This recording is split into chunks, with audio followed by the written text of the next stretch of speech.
Kepala Dinas Sosial Kota Pontianak, Trisnawati, mengungkapkan, berdasarkan surat dari pihak kepolisian, kasus anak berhadapan dengan hukum di Kota Pontianak terus terjadi peningkatan.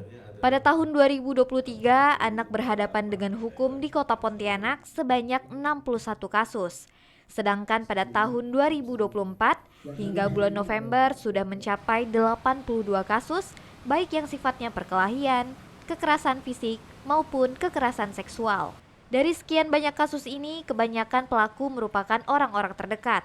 Oleh karena itu, Trisnawati meminta agar para remaja bijak dalam memilih teman dan lingkungan dalam beraktivitas. Untuk kasus memang peningkatannya luar biasa ya, jadi memang ini perlu juga menjadi satu perhatian pemerintah kota terkait dengan ABH ini. Karena ABH ini kan berarti anak-anak ya, anak-anak itu bisa di bawah 18 tahun. Jadi tahun 2023 kita menangani sebanyak 61 kasus, baik itu yang sifatnya kekerasan fisik, kekerasan seksual, ya ini gabung semuanya. Dan di tahun 2024 ini ada sekitar 82 kasus, Mas. Dan ini tentunya sampai dengan bulan November menjadi perhatian yang perlu kita juga pikirkan bagaimana upaya-upaya pencegahan supaya anak-anak kita ini terhindar dari hal-hal yang memang sebenarnya bisa kita cegah dari sedini mungkin.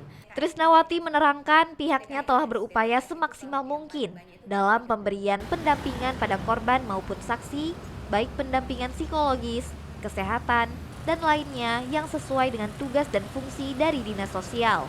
Dinas Sosial dalam hal ini tugas pokok dan fungsinya hanya membuat laporan sosial yang memang ditugaskan setelah kita mendapat surat dari pihak kepolisian untuk membuat suatu laporan sosial terkait dengan kondisi si anak tersebut, baik dia sebagai saksi ataupun dia sebagai korban. Jadi kita melihat mulai dari data individu yang dikaji nih, yang dilakukan assessmentnya, penilaian terhadap laporan itu, mulai dari anak itu siapa orang tuanya, tinggalnya di mana, kemudian alur cerita sampai yang bersangkutan ini